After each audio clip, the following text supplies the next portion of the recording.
And also I made a promise that I would only talk to you. That when I was ready to talk about it, I would only talk to you. So I'm not, and I felt like, you know what, I don't have to explain to you or to anybody else why I became a Muslim. Yeah. And so that's what I was trying to avoid. I found more prejudice about wearing the hijab than about actually becoming Muslim, you know. And so consequently, I love wearing it, you know, and I feel naked without it. Very good advice, which from, you know, someone whose name I promise not to mention, but a prominent musician who also became a Muslim. I gave that to him for Father's Day, and he loved it. So he said that he would like to start to read the Quran. But I keep saying to people, no, don't read it, listen to it. That's why people like me are reverting. That's exactly, we can see completely and utterly through it. You can see, yeah. Oh, of course we can, because of what's happened in our own church, the scandals. On YouTube, they have these beautiful recitations where someone is reciting it in Arabic and then someone speaks the meaning of the paragraph in English, you know. I feel so passionately about Islam and passionately about defending it against stigma itself as a hijab. They're trying to conform, in fact, to Western men's idea of beauty. So I keep saying, well, if you don't like hijab, then shave your hair. It's the same thing. But in this country now, there are many different religions, but after Catholicism, the strongest and most fastest growing religion in this country is Islam. Is Islam, huh? I had studied all different kind of things, and I had left Islam to last for some reason, probably because I had prejudice, you know. And then what happened was, and only Islam is a way of thinking about God. It's exactly what you just said. Somebody who believes that nothing in this world should be worshipped more than God. God is so intelligent, it's so, you know, it's mind-blowing. I can't even find words. It's mind-blowing. Every time I listen to it, I'm more mind-blown. And, well, that's exactly why Islam is so dangerous, in inverted commas, to the West and to the world that worships money. Because, as we said earlier on at the beginning of this interview, Islam is the truth and has the truths. Assalamu alaikum. And by now you know what that means. Is that greeting of peace. Peace be unto you. And that's the same greeting I greet you with. And my next guest coming up, I'm going to be greeting the legendary Sinéad O'Connor. Why she chose the way of peace, peace acquired by submission to the Creator alone.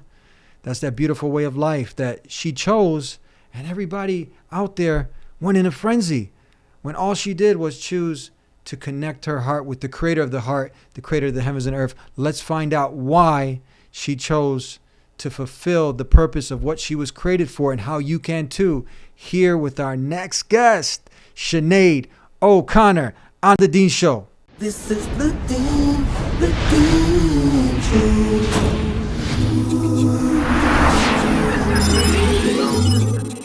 Assalamu alaikum, sister Sinéad. How are you? I'm good. I can't see you though. Okay, we're gonna set it up. You're there, huh? This is the Dean Show. How are you, sister? It's been a long thing in the planning and the making. We finally made it happen. Yeah, absolutely. So how are you? You good? Alhamdulillah, really good. Alhamdulillah. Exactly. So I'm very thankful that you found the time. I know you're very busy in that to be on the show. I'm really to be on the program. honored to be doing it. I'm delighted. Yeah. So let's start off by asking you know, we're creatures of imitation, but you seem to be imitating one of the best of creation, Mary, the mother of Jesus, because any picture that's out there that they have resembling her, she's wearing what you're wearing, called a hijab. It's funny because my favorite color to wear is the navy blue as well. It's fun. That's funny you should say that, because from the day of my birth, I'm associated with Mary by my grandparents, because in Ireland, the 8th of December is what you call the Feast of the Immaculate Conception, and it's what we call that a Big Mary Day. So all my life, it's funny you picked up on that, all of my life, every year on my birthday, my mother and my grandmother would give me this beautiful picture of Mary, the mother of Jesus, you know. That in my previous culture, we would have pictures and images of Jesus or of Mary or whatever, you know. Yeah. And so, yeah, that's funny you picked that up, because all my life I've had a huge bond with the mother of Jesus. I really have had a huge bond. And I used to go to Lourdes all the time. Yeah. You know, so anyway. I mentioned that because, you know, at the Dean Show, we try to bridge those gaps of misunderstanding, the misconceptions. And that's one of the misconceptions, you know. And one of the things that people don't know is that you can't be a Muslim unless you love Jesus as one of the mightiest messenger and his blessed mother. There's a whole chapter named after her in the Quran. Exactly. I love that, and that's why I like that. I get to keep my guys. Uh-huh. And I like that. For example, I have a ring still, is associated with Jesus. I also have a ring associated with Judaism. I'm a theology student. This is how I ended up at Islam. Uh-huh. So I've gone through studying all the different religions. So I've got my Hebrew one, and then I've got another Hebrew one. But what I liked about becoming Muslim, I didn't have to lose any of these things. These are the stepping stones that brought me to Islam. So I'm proud of them. And even though I have tattoos and things, but they're all scriptures. And again, those are the stepping stones that led me to Islam. And I love that I found them again in Islam, but much wider, much more present. And I love that you all have a chapter, that Islam has a chapter dedicated to the Mother of Jesus. Because in my culture, she gets a very small mention. Well, there's no introduction needed. We're with Sinéad O'Connor, one of the legends out there. You actually made a statement, and it's really profound. But first, before that, I want to say that you purposely didn't want to do any interviews because you didn't want people questioning your sincerity in this decision of becoming a Muslim. No, it was more because I felt that I didn't want to have to. It was a private decision. Right. Yeah. B, I didn't enjoy privately having to justify it to people. Yeah. There's so much stigma, and I felt like, what, I don't have to explain to you or to anybody else why I became a Muslim. Yeah. And so that's what I was trying to avoid. I didn't feel like I had to explain it to anybody, And I also some very good advice, which from someone whose name I promise not to mention, but a prominent musician who also became a Muslim, advised me that the best thing I could do would be to keep as quiet as possible. So I made a promise to myself that for a certain length of time I would not go to the mosque, for example, because I didn't want media following me there. Yeah. And bringing all of that there. And also I made a promise that I would only talk to you. That when I was ready to talk about it, I would only talk to you. So after this, I'm not talking about it, Although saying that, I know that can't be true, A, because I'm female and I love talking, and B, I feel so passionately about Islam and passionately about defending it against stigma that I probably will talk a lot about it. But I wasn't ready, Well, thank you so much. Thank you for coming on the Dean Show. Do you find it ironic that people can make all different personal decisions in life and they won't catch as much heat? They'll do all sorts of things, and now why, when it comes to Islam, now it's like everybody's going bizarre. Well, you know why? It's because the very tenets of Islam are against everything the world worships. The world worships money. That Islam is the truth and has the truths plural, and that's why it's so dangerous. Our culture is built on one great big lie, which is that Jesus Christ was the Son of God, right? And all the ensuing lies that can be manipulated out of that, including the very idea that Constantine had some type of epiphany. Sure, he did. He wanted to exploit something and cause a whole series of lies, and that's what's happened. Islam has the truth. The person who has the truth and who also has nothing to lose is an extremely dangerous person, Mm-hmm. And that's how Islam is perceived. In Ireland also, we suffered from the same stigma also because of extremists, that we also had extremists because we had a war going on here, and there was a prejudiced and false idea that if you stood up at all for Irish nationalism, this meant that you supported terrorism, And I think that yours falsely have meant that, And I think that Islam has suffered from the same stigma, that because there are extremists and there are terrorists, it's very easy for those who want to stigmatize us to say that we're all terrorists and we all support terrorism, which of course we don't, Yes. And then I found what I was amazed by was the prejudice I found from women about the fact that I choose to wear hijab. Because I find it amusing, because to me, they're saying to me that, oh, you're trying to comply with Eastern men's view of beauty. First of all, I'm not. Look at the state of me. I'm not beautiful at all. But secondly, it's nothing to do with that. It's a choice. And in fact, under the Islamic law at my age. I don't have to wear a hijab actually, But what amuses me about it is that these women have their hair bleach blonde. It's got a thing going across here and it goes down here. Their hair itself is a hijab. Their very hair. They're trying to conform, in fact, to Western men's idea of beauty. So I keep saying, well, if you don't like hijab, then shave your hair, because it's the same thing. There's no difference. Do you know what I mean? Yeah. So, but I'm amazed at the prejudice about that. I find more prejudice about wearing the hijab than about actually becoming Muslim, And so consequently, I love wearing it, and I feel naked without it. People, I mean, you pretty much, to sum it up, you said by saying the Shahada, by accepting Islam, is that you love the Creator of the heavens and earth first and foremost, beyond materialism, beyond anything in creation. You did what Jesus did, you did what Moses and all these great messengers that God Almighty sent. That's all you're doing. In essence, you're just choosing to love and put God Almighty first, saying, I'm not going to worship anything but the Creator. That's Islam. Yeah. That's what Islam is. What happened to me was I had been studying theology since I was 7 years of age, really. In truth, and I had gone to college and I had studied all different kind of things, and I had left Islam to last for some reason, probably because I had prejudice, and then what happened was, and only yesterday in the Quran did I hear it being said that this would happen to people, but what happened to me was, as soon as I started to read it and listen to it, I realized, oh my God, I've been a Muslim all my life and I didn't know it. Wow. Yeah. I was a Muslim all my life because it's a headspace, it's a way of thinking. Islam is a way of thinking about God. It's exactly what you just said. Somebody who believes that nothing in this world should be worshipped more than God. Even though I fail sometimes, I'm not perfect, I fail. I worry about money.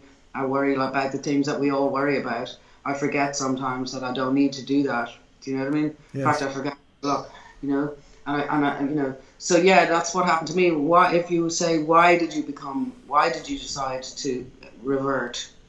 Revert is the right word. Yes. I was always a Muslim and I didn't even know it, Yeah, that's the belief that every child is born in a natural state. If you left it alone, it would worship just the Creator, the one God alone. Yeah. And that's what you did. You came back to the natural way. You came back to the pure way of pure monotheism, worshiping only the one God. Yeah.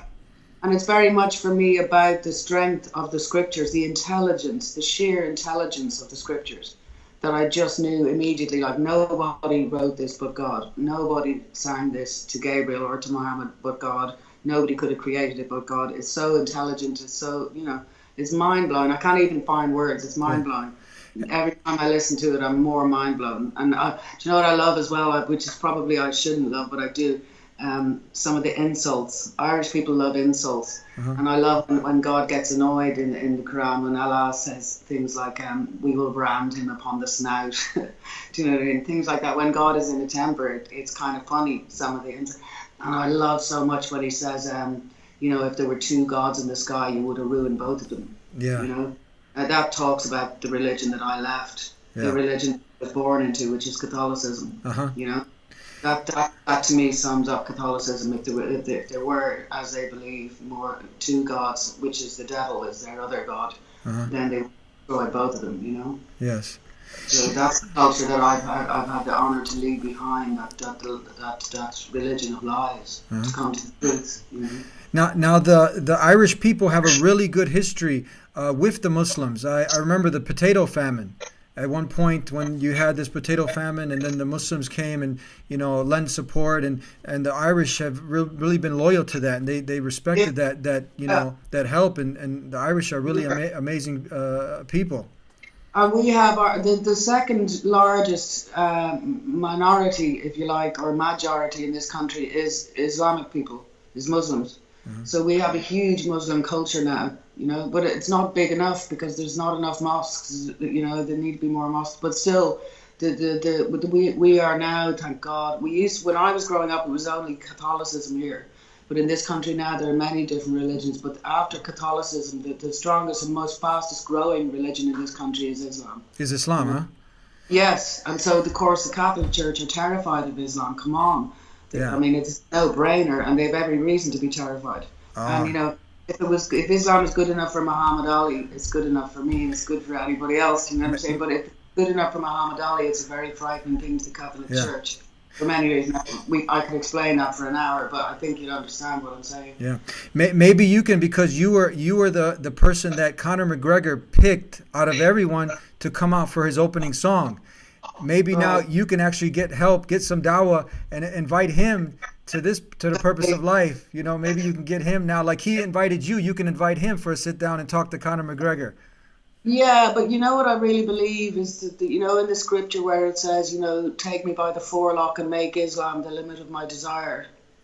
You know, Allah will take who He wants. Yeah, Allah guides who He wills. Yes.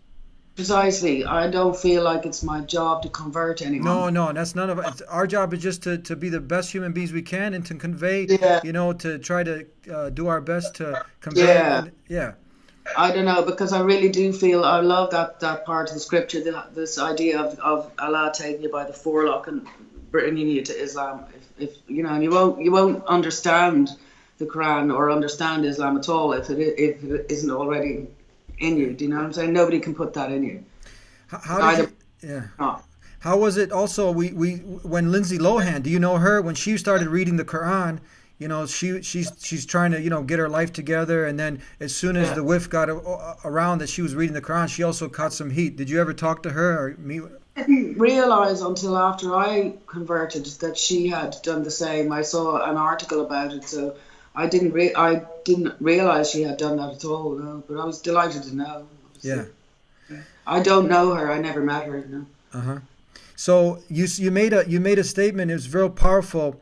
Proud to have become Muslim, the natural conclusion of any intellectual. So any intellectual theologian's journey. I mean, that's such a profound statement. I mean, this is not something that's hard to figure out. One God, worship Him alone. Simple, easy to understand. Well, and also, you know, no theologian, as far as I'm concerned, has the right to call themselves a theologian if they have not studied the Quran, if they have deeply listened, and I don't mean read it, because it's not for reading as such. To me, I don't get it when I just look at it with my eyes. I have to hear the way it was designed to be heard, you know. Yeah.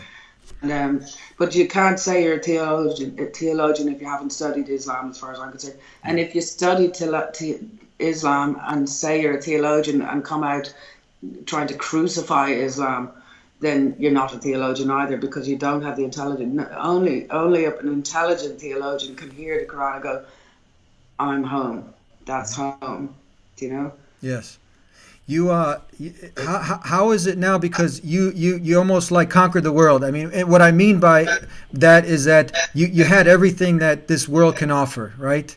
And many people are still chasing that. They feel like, if I just make a hit record, if I just make, you know, a little more money, you know, how does it compare? Because you've been all that. And what advice do you have for people who they don't, you know, take it to the next level? They just, you know, succumb to their desires and just want to chase the material things, but they forget about connecting with the one who created them. Well, you know, I'm no different. I'm the same as every other human being. We all do that. We Yeah. all do that. We're all flawed. I'm no different. As I said to you earlier on, I worry about money. You know, I'm not as rich as people might think I am. You know, 32 years ago, I had one hit record. Do you know what I'm saying? I have to work to make my money, same as anyone else. I'm not broke and I'm not at poverty. Do you know what I mean? But, Yeah. you know, I worry about the same things. I forget sometimes, as I told you earlier, to remember that I don't need to worry, you know. Yeah. You know.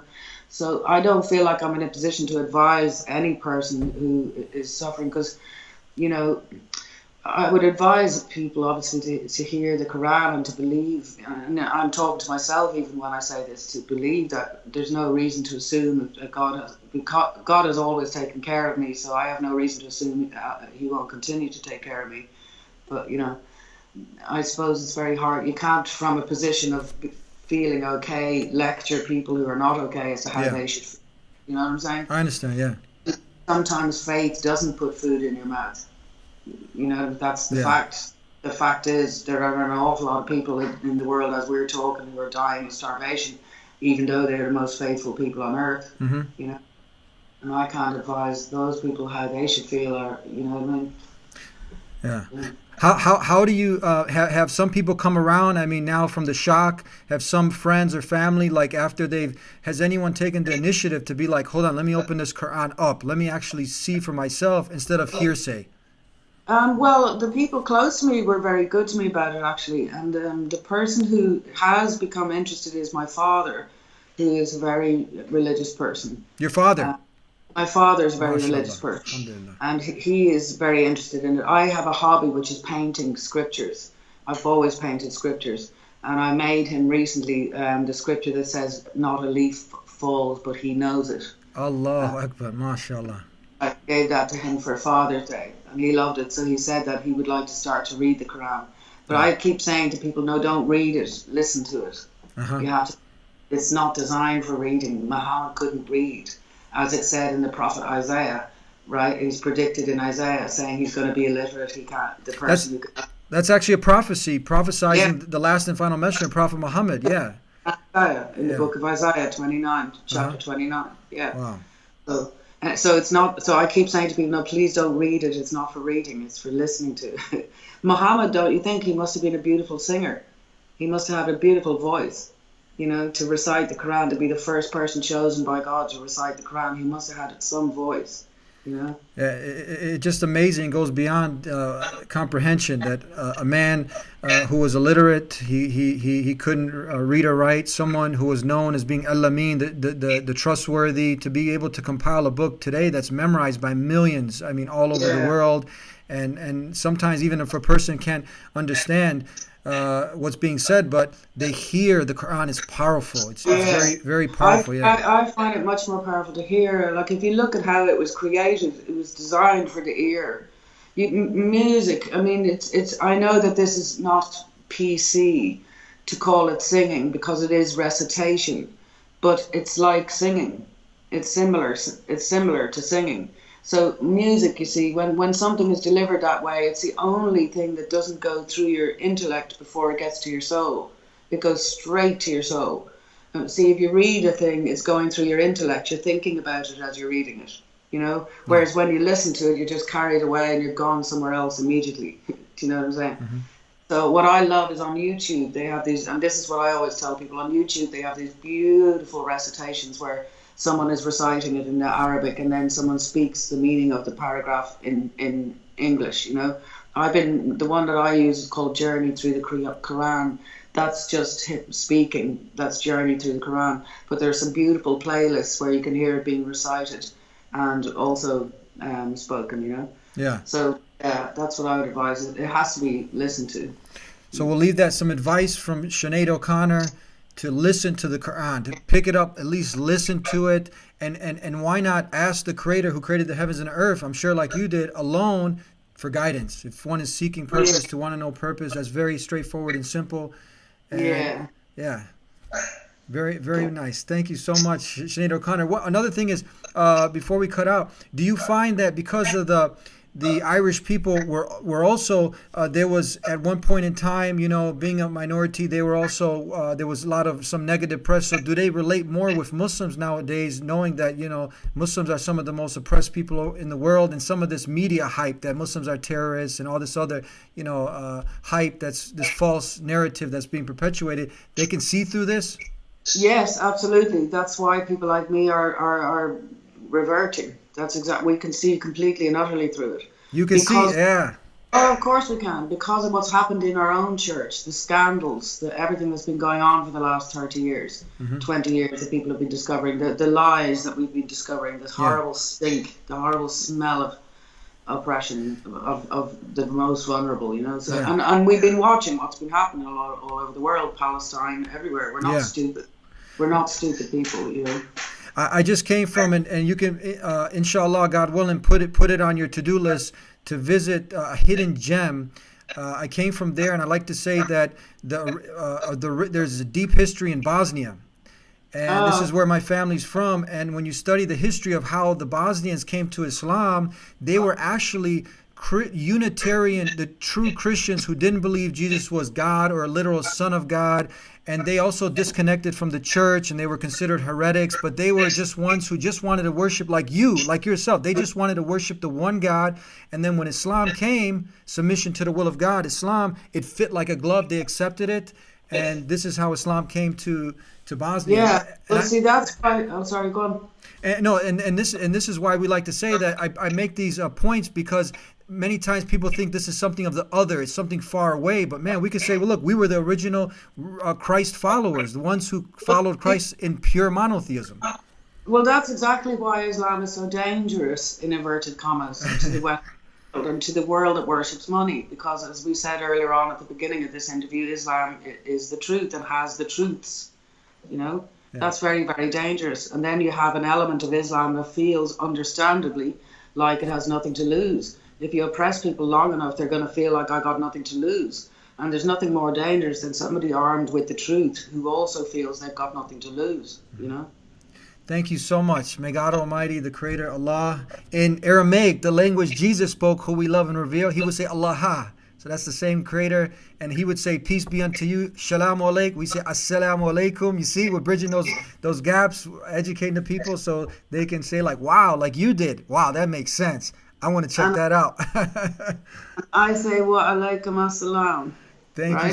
Yes. Thank you so much, sister. May Allah continue to bless you and keep you, preserve you, and keep you safe. Thank you so much for being on The Dean Show. And that was the legendary Sinéad O'Connor here on The Dean Show. We want to thank you again, Sister Sinéad, for sharing those key points to our viewers in the world of why you chose this beautiful way of life that's practiced by close to 2 billion human beings in the world. It's the fastest growing way of life in the world, which calls the human being to love nobody else more than the Creator of the heavens and the earth. The one who Jesus submitted to, who Moses, Abraham, and the last and final messenger, Prophet Muhammad, peace and blessings be upon them all. They all called to Islam. What is Islam?